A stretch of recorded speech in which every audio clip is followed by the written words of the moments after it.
Bienvenidos al foro de discusión sobre las complicaciones neurológicas por COVID-19. El día de hoy contamos con la presencia del equipo número 18 de la Universidad de Durango Santander de la Licenciatura de Medicina, conformado por Barragán Rodríguez Nara Fernanda, Gutiérrez Acuña Denise Ariadne, López Corral Jesús Andrés, Sepúlveda Salgado Yetzabel y su servidor Aguirre Granados Luis Eduardo. De antemano queremos agradecer al doctor Daniel Montoya por su apoyo, colaboración y asesoramiento durante la elaboración de esta investigación. El objetivo principal de este foro es para la actualización de la información científica sobre algunas complicaciones neurológicas que se han hecho notar con mayor medida por el virus SARS-CoV-2. Se sabe que el virus del COVID inició en diciembre de 2019 con una serie de casos de neumonía por causa desconocida en Wuhan, China. Se determinó por análisis genéticos que se trataba de un nuevo coronavirus, al que se le denominó SARS-CoV-2, y a la enfermedad relacionada con este, COVID-19. Debido a su alta transmisibilidad, se extendió rápidamente por todo el mundo. La OMS la declaró una pandemia. Ahora, a más de un año de pandemia, hay más datos para conocer con exactitud el nivel de afectación neurológica que provoca la infección por COVID. El 60% de los pacientes hospitalizados por COVID-19 tiene algún síntoma neurológico, y un 12% de los pacientes post-COVID sufren secuelas neurológicas. Entre los síntomas neurológicos descritos en pacientes afectados por COVID-19 se encuentra la cefalea, la anosmia y el síndrome de Guillain-Barré, asociados a la infección. Estos síntomas se relacionan con la posible invasión directa del sistema nervioso central.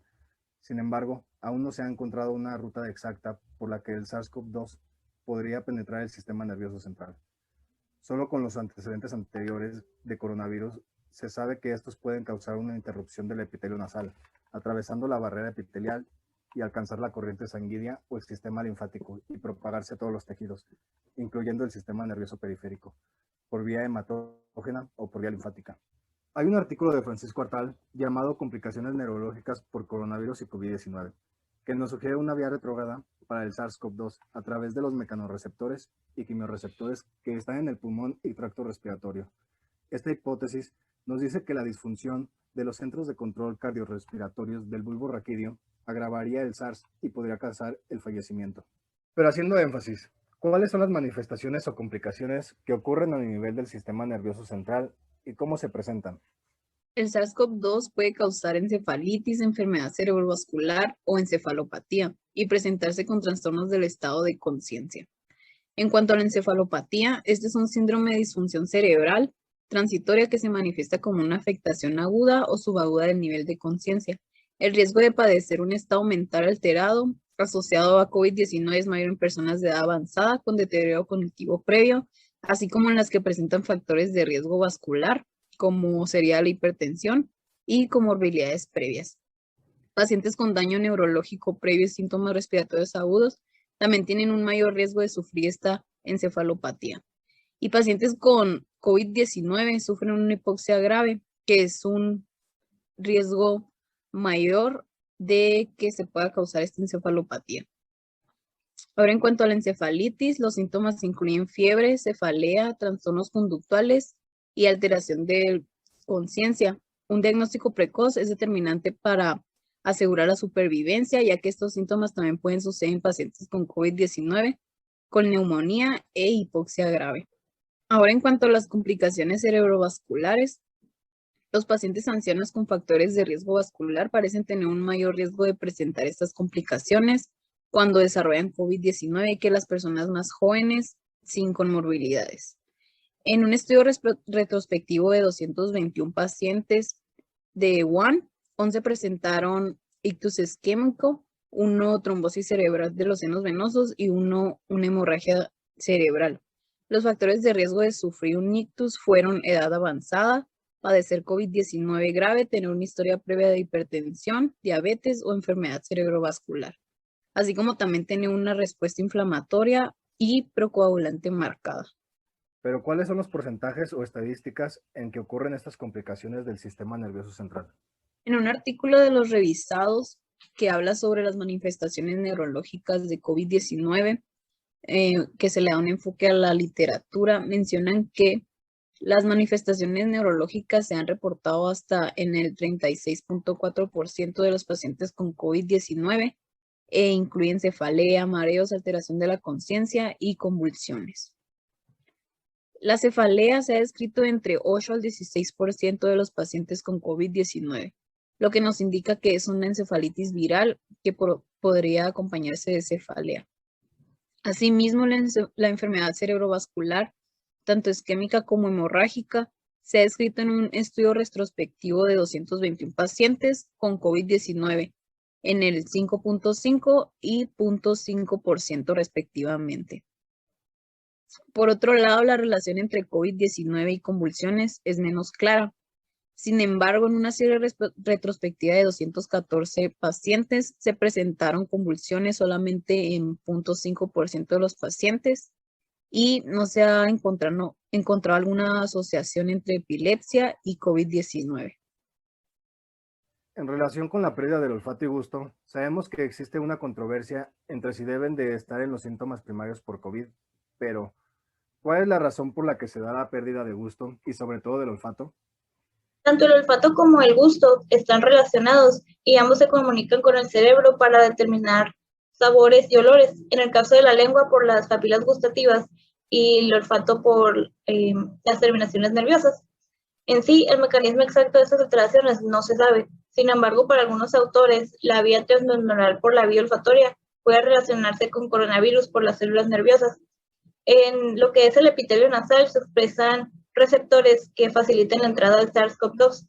Por esto, aquí se da lo que es la detección del virus, que también puede expresar el daño periférico que se da al sistema nervioso. Las alteraciones del olfato se clasifican en conductivas por la alteración de la transmisión del estímulo al epitelio olfatorio o en neurosensoriales por la lesión de las estructuras nerviosas. Muchos estudios con biopsia demuestran que el neuroepitelio olfatorio tiene una regeneración o degeneración irregular con disminución en el número de dendritas y presencia lo que son inclusiones intracitoplasmáticas en las células receptoras. A diferencia de otras neuronas, las neuronas olfatorias tienen una vida media estimada de semanas a pocos meses y las células madres de la capa basal del epitelio olfatorio están en constante división. Esto podría explicar el hecho de que pacientes convalecientes de COVID recuperen el olfato. Se ha hecho énfasis en una posible relación entre el virus del SARS-CoV-2 con el síndrome de Guillain-Barré, ¿pero esto es posible? El virus SARS-CoV-2 podría desencadenar una respuesta inmune contra el sistema nervioso periférico. Sin embargo, no es claro si este virus induce la producción de anticuerpos con gangliosidos específicos que generalmente aparecen en ciertas formas del síndrome de Guillain-Barré. La prevalencia del síndrome de Guillain-Barré por la infección por COVID aún es desconocida, pero en muchos artículos se menciona la disminución durante la pandemia, relacionándolo con lo que son las medidas preventivas que pueden reducir la transmisión de patógenos inductores como Campylobacter jejuni y virus respiratorios que pueden conllevar este síndrome. Sin embargo, otros artículos revisados mencionan que es posible que no solo los pacientes con síntomas leves no sean diagnosticados, sino que también existe el riesgo de que pacientes gravemente afectados puedan ser confundidos portadores de una polineuropatía del paciente crítico. Las variantes del síndrome de Guillain-Barré descritas con mayor prevalencia en pacientes con COVID-19 son la variante clásica sensitivo-motora, la polineuropatía desmilizante inflamatoria aguda y la neuropatía axonal. A pesar de esto, se necesitan más estudios para comprender si la frecuencia del síndrome de Guillain-Barré realmente disminuyó o aumentó por la infección por COVID-19 y para explorar los distintos mecanismos patógenos. En cuanto a una cefalea, ¿cuáles son las características relacionadas en COVID? Pues mira, las características significativas son un dolor de cabeza bilateral, de moderada a severa, de tipo pulsátil o compresión en la región temporoparietal, frontal y periorbital. Se presenta de forma súbita y por la mala respuesta a los analgésicos comunes. En los mecanismos fisiopatológicos entra la activación de terminaciones nerviosas periféricas del trigémino por el SARS-CoV-2, ya sea directamente o mediante la vasculopatía y el aumento de las citoquinas proinflamatorias circulantes y la hipoxia. ¿Y qué recomendaciones se daría para el manejo de pacientes en cefalea primaria e infección por COVID-19? Para el manejo agudo de la cefalea está el acetaminofén, la metoclopramida, la domepridona y los fármacos antiinflamatorios no esteroideos. Y el acetaminofén entra como la primera línea de tratamiento. Y en cuanto al diagnóstico, ¿cómo se puede detectar una complicación neurológica?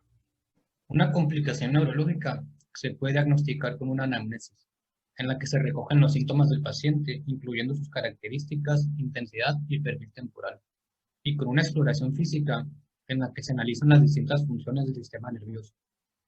Por ejemplo, estado mental, pares craneales, fuerza, sensibilidad, reflejos, coordinación y la marcha. ¿Y cuándo se llevaría a cabo el uso de alguna exploración complementaria? Pues dependiendo de los datos clínicos, se decide si es necesario realizar alguna exploración complementaria. Por ejemplo, pruebas de neuroimagen, electroencefalograma, electromiograma y análisis de LCR.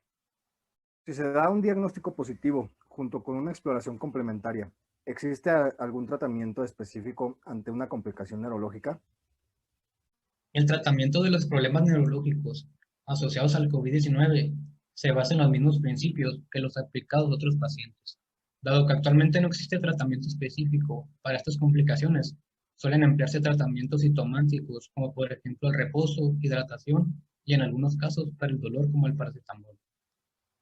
Pero cabe mencionar que tratamientos como el remdesivir, la ribavirin, la cloroquina, la hidroxicloroquina, la terapia con suero rica en anticuerpos y el tocilizumab son tratamientos que siguen siendo evaluados para verificar una eficacia ante una infección por COVID-19. En conclusión, es importante la valoración y los mecanismos fisiológicos de estas complicaciones neurológicas de pacientes con COVID-19. Por su poca mención y gran controversia, se sabe que el COVID-19 no consiste solo en una infección respiratoria y muchos de sus síntomas son inespecíficos. Entre el grupo de síntomas más común abarca el sistema respiratorio. Sin embargo, existen otros síntomas menos frecuentes como los musculoesqueléticos, en donde entra el dolor de articulaciones y dolor de cabeza, por lo que con un adecuado análisis del paciente nos ayuda a establecer mejores criterios para evitar complicaciones a la hora de su diagnóstico y tratamiento. Sin más que agregar, gracias.